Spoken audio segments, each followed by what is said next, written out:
नमस्कार, आप देख रहे हैं कंज्यूमर अड्डा। आपके साथ मैं हूं विपिन भट्ट। और अब गोली घटाएगी वजन। जी हाँ, अगर हम 2025 को देखें तो ये वो साल कहा जा सकता है जिसमें वजन घटाने वाली दवाइयों का बड़ा चर्चा रहा है अब तक। चाहे वो फिर एली लिली की बुंजारो हो या फिर नोवो की विगोवी जैसी दवाइयाँ हों, इनकी बड़ी बात रही है कि ये दवाइयों से वज़न घटेगा। कई कार्यक्रम हमने भी किए, बहुत कुछ छपा, बहुत कुछ लिखा गया, बहुत कुछ कहा गया, बताया गया और इवेंचुअली ये दवाइयाँ बाज़ार में बड़ी हिट भी हो गई।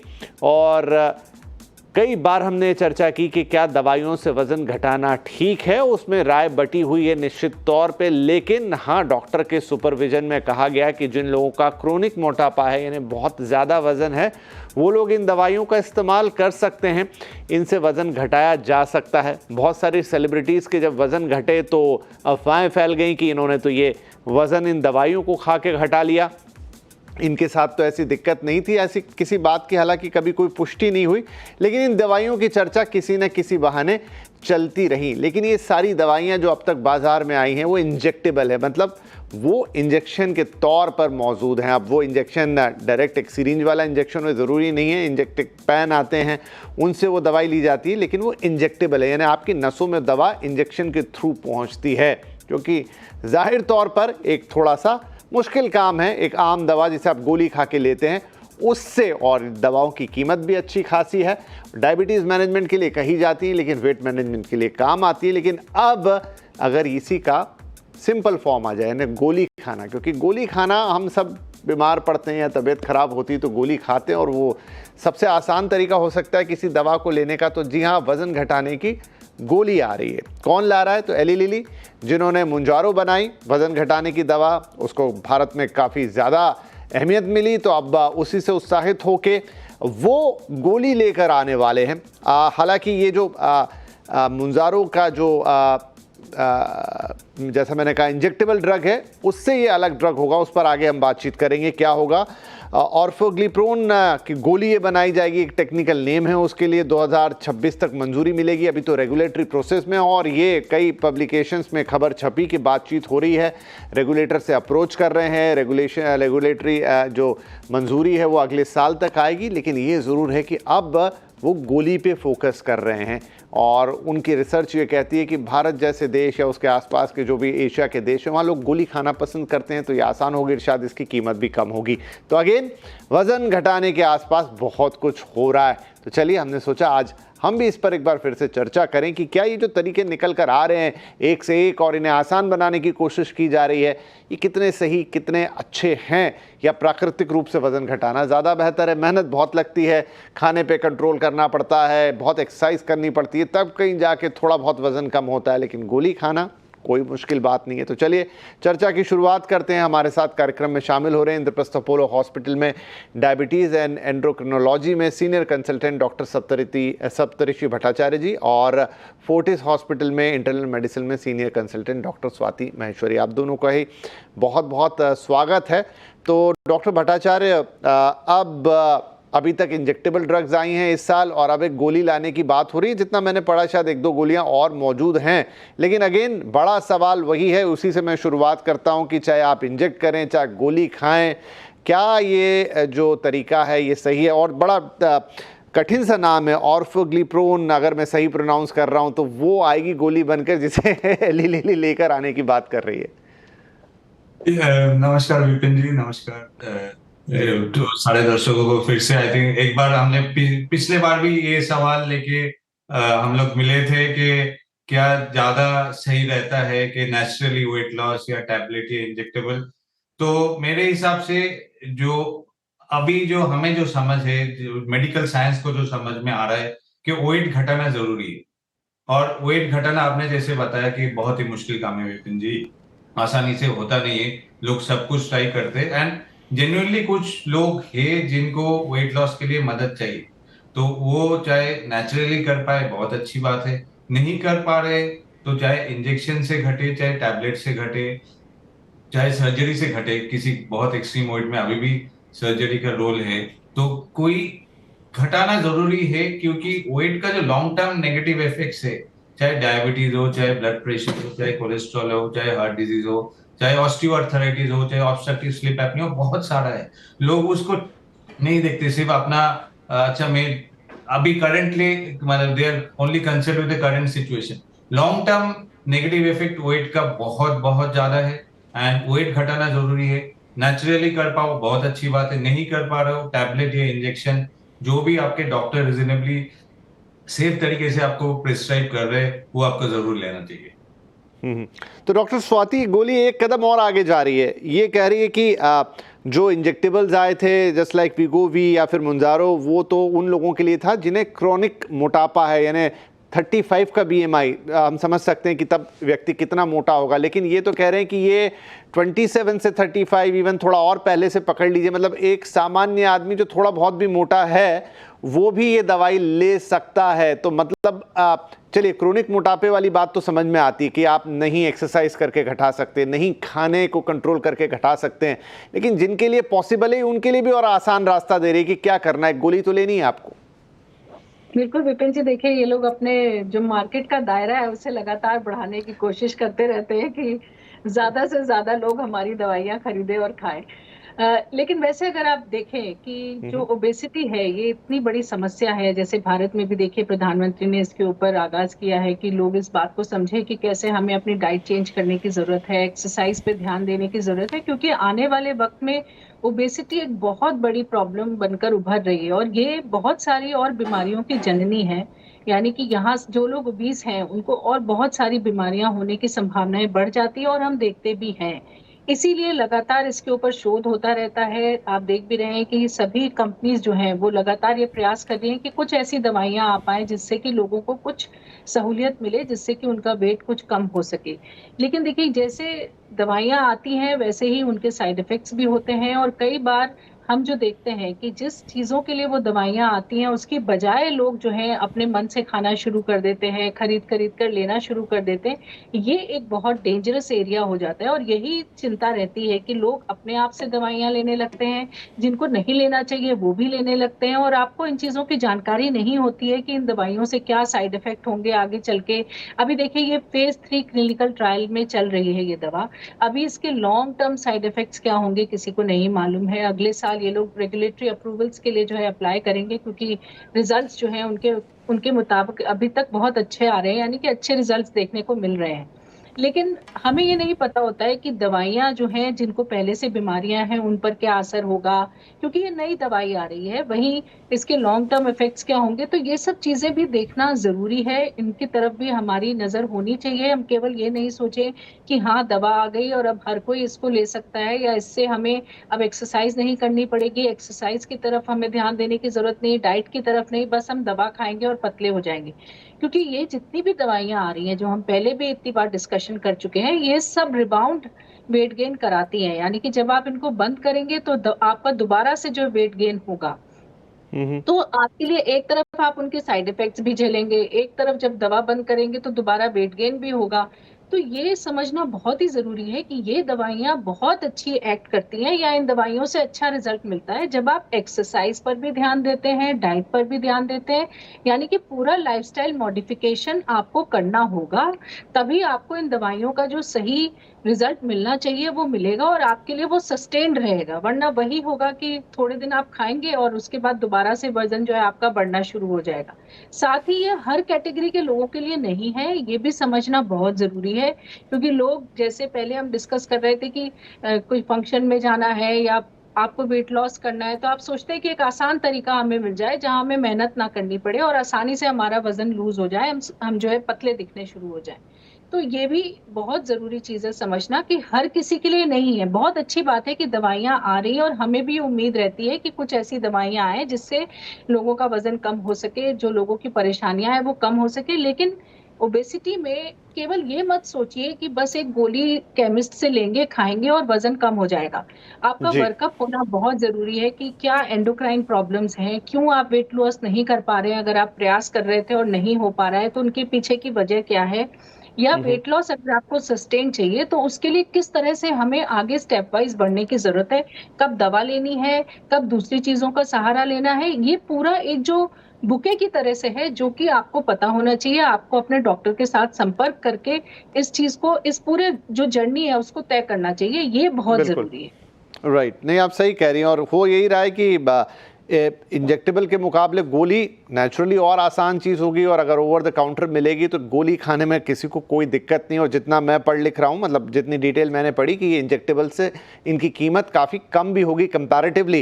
डॉक्टर भट्टाचार्य, जो मैं पढ़ रहा हूँ या जान रहा हूँ, टेक्निकल है अगेन, ये GLP-1 रिसेप्टर है ये सारी की सारी दवाएँ, मतलब चाहे ये गोली बना लीजिए या फिर वो जो दूसरी दवाएँ हैं और उनके जो इंग्रेडिएंट्स हैं, लेकिन काम सबका एक ही है। और इसको सामान्य भाषा में कहें तो सब आपकी भूख को कंट्रोल करती है, मतलब आपको फुलफिल्ड महसूस कराती हैं।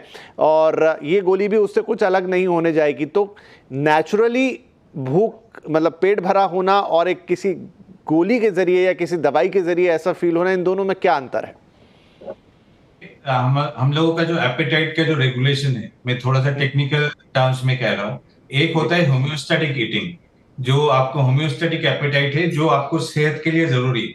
आप अगर 5 घंटा 6 घंटा खाना नहीं खा रहे हो, तो आपको बॉडी आपको सिग्नल देना शुरू करेगा कि आपको खाने का जरूरत है। तो एक डेली कैलोरी रिक्वायरमेंट जो है सबका, उसको पूरा करने के लिए हम लोगों का एक बॉडी का एक एपेटाइट मैकेनिज्म है, जिसको हम होम्योस्टैटिक एपेटाइट बोलते हैं। तो वो तो जरूरी है। वो किसी का अगर डेली रिक्वायरमेंट है 1400 1500 1600 कैलोरीज, तो उतना खाना खाने में जाना चाहिए, उतना कैलोरी का मात्रा। प्रॉब्लम होता है, कुछ एक कंपोनेंट होता है हेडोनिक ईटिंग, कि अच्छा आपको खाने के बाद आपको डेजर्ट खाना है कि नहीं, आइसक्रीम खाना है कि नहीं, एक गुलाब जामुन खाना है कि नहीं। तो वो जो ईटिंग है उसमें प्रॉब्लम होता है। अपरेंटली एक मिठाई देखने में लग रहा है छोटा सा है, उसमें 100 कैलोरी है। किसी ने 3 मिठाई खा लिया तो 300 कैलोरी हो गया। ये कहीं ना कहीं जाके बॉडी में एक्स्ट्रा कैलोरी। तो डॉक्टर साहब, मैं बीच में आपको रोक रहा हूँ एक मिनट, कि ये दवाई अगर आपको फुलफिलमेंट का एहसास कराती है, मतलब कि मेरा पेट भरा हुआ है, मेरा खाने का मन नहीं है, लेकिन ये जो चीज़ों का आपने जिक्र किया ना, जहाँ कैलोरी का भंडार है, मिठाई, चॉकलेट, आइसक्रीम, ये तो आदमी पेट भरे होने के ऊपर सिर्फ जुबान के चक्कर में खा जाता है कि भाई पेट तो भरा है, भूख नहीं है, लेकिन स्वाद में मजा आएगा। तो क्या ये दवाई उसको भी कंट्रोल कर लेगी? दैट इज ये जो दवा है, ये हेडोनिक ईटिंग जो कहते हैं, ये जो मिठाई का जो अर्ज है, स्वीट, बहुत सारे लोग होते हैं, हमें कहते हैं हम we have a strong to sweet tooth, हमें खाने के बाद कुछ ना कुछ तो मीठा खाना ही है। तो ये जो एक्स्ट्रा जो कैलोरी जा रहा है, that is actually translating to fat and extra weight. ये इसको कहीं ना कहीं रोक देता है। जिनका भी वेट ज्यादा है, रिसर्च में जो पाया गया है कि एपेटाइट सेंटर का एक मेजर रोल है।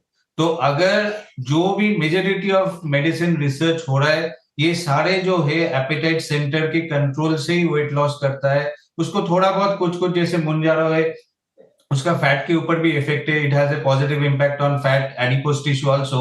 बट मेजोरिटी जो भी, चाहे ऑर्थोग्लिप जो नया मेडिसिन आ रहा है, ऑर्थोग्लिप्रोन या आपका मुंजारो का हो, वीगोवी का हो, ये सारे जो है आपका प्राइमरीली एपेटाइट, खासकर जो स्वीट टूथ है, एक्स्ट्रा क्रेविंग है आपका खाने का, जब आप जरूरत के बाहर जाके खाना खा रहे हो, वो कहीं ना कहीं उसको रोक देता है। और वही देखा गया है कि उसी वैसे ही दैट इज द मैकेनिज्म जिससे वेट लॉस होता है। एंड सुनने में बहुत आसान लगता है, अच्छा सिर्फ एपेटाइट कंट्रोल करना है, वो तो मैं खुद ही कर लूंगा। लेकिन अल्टीमेटली जो हम देखते हैं कि प्रैक्टिकली हो नहीं पा रहा है। मतलब लोग करते भी है, रिबाउंड भी होता है, नेचुरली भी करते हैं तभी भी रिबाउंड होता है, टैबलेट से करते हैं तभी भी रिबाउंड होता है, इंजेक्शन से भी करते हैं तभी भी रिबाउंड होता है। बट एपेटाइट का जो ये कंट्रोल है, that is a complicated thing. इसमें research, majority of research is on the appetite center, and ये सारे medicine as of now appetite के थ्रू ही काम कर रहे हैं। ओके, ठीक है। तो ये आपकी भूख को कम कर रहे हैं, और जैसा डॉक्टर साहब कह रहे हैं कि वो जो क्रेविंग होती है, वो जो एक्स्ट्रा अर्ज होती है, उसको भी कंट्रोल कर रहे हैं, क्योंकि मामला तो वहीं बिगड़ता है। आप दाल रोटी सब्जी तो उतनी खाते हैं जितनी खानी चाहिए, लेकिन आप जो ऊपर से कैलोरीज डाल लेते हैं कि थोड़ा मीठा खा लूँ, थोड़ा समोसा खा लूँ, जलेबी मिल गई है वो खा लूँ, वहाँ पे मामला बिगड़ जाता है। तो डॉक्टर महेश्वरी, आप मुझे बताएं कि ऑलरेडी मैं पढ़ रहा था कि जैसे नोवो की राइबेलिसिस, ये भी शायद ओरल ड्रग ही है, मतलब गोली ही है, वो भी है। तो ऑलरेडी शायद बाज़ार में दवाइयाँ आ ही रही हैं। ये जो आएगी, ये ओवर एंड अबाउट दैट है, वो अपना क्लेम कर रहे हैं कि भाई वो इतना परसेंटेज घटाती है, हमारी दवा इतना परसेंटेज घटा देगी, बट पहले से मौजूद है, राइट?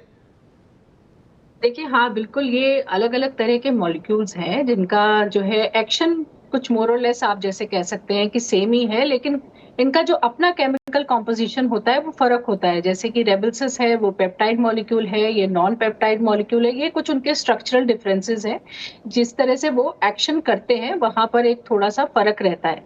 लेकिन जैसे आपने कहा रेबेल्सिस डेफिनिटली एक ऐसी ओरल ड्रग है जो कि ऑलरेडी मार्केट में है, लेकिन इसके साथ ये देखा गया क्योंकि ये बहुत बड़ा सक्सेस नहीं हुई, इतना ज़्यादा इसका जो है वो रिज़ल्ट नहीं था जो लोगों ने देखा। इसीलिए जैसे कि ये अगर हम कहें ओज़ेम्पिक और रेबेल्सिस जो है ये दोनों वैसे एक तरह से सेम ही दवा है, एक ओरल फॉर्म में है, एक आईवी फॉर्म में यानी कि इंजेक्शन के फॉर्म में सॉरी सबक्यूटेनियस इंजेक्शन के फॉर्म में है। तो ये जो दोनों ही दवाइयाँ हैं इसमें जो इंजेक्शन फॉर्म था, उसमें रिज़ल्ट अच्छा देखा गया, उसमें देखा गया कि ज़्यादा वेट रिडक्शन हो रहा है। जो लोग डायबिटिक हैं उनका जो HbA1c स्कोर है वो ज़्यादा रिड्यूस हो रहा है, जबकि रेबेल्सिस के साथ ऐसा नहीं देखा गया। दूसरा देखें तो इंजेक्शन जो था वो हफ्ते में 1 बार लगाने वाला था, जबकि ये गोली आपको डेली खानी होती है और रेबेल्सिस के साथ ये भी था कि आपको आधे घंटे कुछ नहीं खाना है, पानी के साथ 1 ग्लास पानी के साथ इसको लेना है, तो इसके साथ कुछ इस तरह की जो है प्रिकॉशंस भी थी। तो इस वजह से रेबेल्सिस से बहुत ज़्यादा रिज़ल्ट नहीं देखा गया और इसीलिए ये इतनी पॉपुलर भी नहीं हुई, जहाँ तक बात ओज़ेम्पिक की है। तो ये देखिए एक साइंस है जो कि धीरे-धीरे इवॉल्व हो रही है। जब आप कोई ड्रग बनाते हैं, तो उसके साथ कुछ ना कुछ बंदिशें भी रहती हैं, कुछ-कुछ साइड इफ़ेक्ट्स भी रहते हैं और उन सब चीज़ों को देखते हुए एक आपको बीच का रास्ता लेकर के चलना पड़ता है कि साइड इफ़ेक्ट्स हैं, लेकिन चलिए ये दवा इस तरह से मदद कर रही है या इसका ये इफ़ेक्ट आ रहा है, तो बेनिफिट टू रिस्क रेशियो देखते हुए हम इस दवा को आगे जो है मार्केट में लेकर के आ सकते हैं, उनको अप्रूवल्स वगैरह मिलते हैं। तो कुछ कॉम्प्लिकेशंस, साइड इफ़ेक्ट्स दवाइयों के साथ रहते हैं। अभी भी देखिए ये जो ड्रग आ रही है इसके साथ यही माना जा रहा है कि इंजेक्शन लेने में जो लोगों को तकलीफ होती थी या जो महँगा पड़ता था इंजेक्शन इतना ज़्यादा, ये सब चीज़ों से आपको एक बायपास मिलेगा। आप आसानी से गोली खा सकते हैं, उसको ले सकते हैं। लेकिन अभी बहुत जल्दी होगा कहना क्योंकि देखिए अभी पहले फ़ेज़ 3 ट्रायल पूरा होगा, फिर रेगुलेशंस के लिए ये जाएगी, अप्रूवल इसको मिलेगा, फिर ये मार्केट में जाकर के दवा आएगी। तो थोड़ा वक़्त तो डेफ़िनेटली लगेगा और जी। इसके साथ-साथ समय के साथ इसके साथ चीज़ें भी क्लियर होंगी कि किन-किन चीज़ों में, कहाँ-कहाँ, किन इंडिकेशंस में इसका इस्तेमाल किया जा सकता है। लेकिन लोग ये डेफ़िनेटली नहीं सोचे, मैं बार-बार विपिन जी यही बोलूँगी कि अपने आप इस दवा को ले सकते हैं या हर वर्ग के लिए ये दवा है, ऐसा बिल्कुल नहीं सोचें। जी, नहीं बिल्कुल, और इसी पे हम फ़ोकस भी करेंगे। एक छोटा ब्रेक लेते हैं यहाँ पर कि भारत एक मोटा होता हुआ देश है और इसीलिए शायद इन कंपनियों को यहाँ पर एक बड़ा मार्केट भी दिख रहा है। ठीक है, जिन लोगों के लिए वाक़ई में वज़न घटाना परेशानी है, जैसा क्रोनिक मोटापे की जो बात होती है, वो वहाँ पर ये इस तरह के ड्रग्स बहुत काम के। लेकिन जो व्यक्ति सिर्फ थोड़े बहुत कंट्रोल के साथ, थोड़े बहुत एफ़र्ट्स के साथ अपने वज़न को घटा सकता है, आई थिंक हमारे दोनों डॉक्टर्स भी उस पर सहमत होंगे आगे जाके कि वही एक बेहतर तरीका होगा। दवाई ज़रूर काम आ सकती है आपको मदद करने में, लेकिन वही वो काम कर देगी शायद सही नहीं। एक छोटा ब्रेक के बाद ये एक दो अहम सवाल।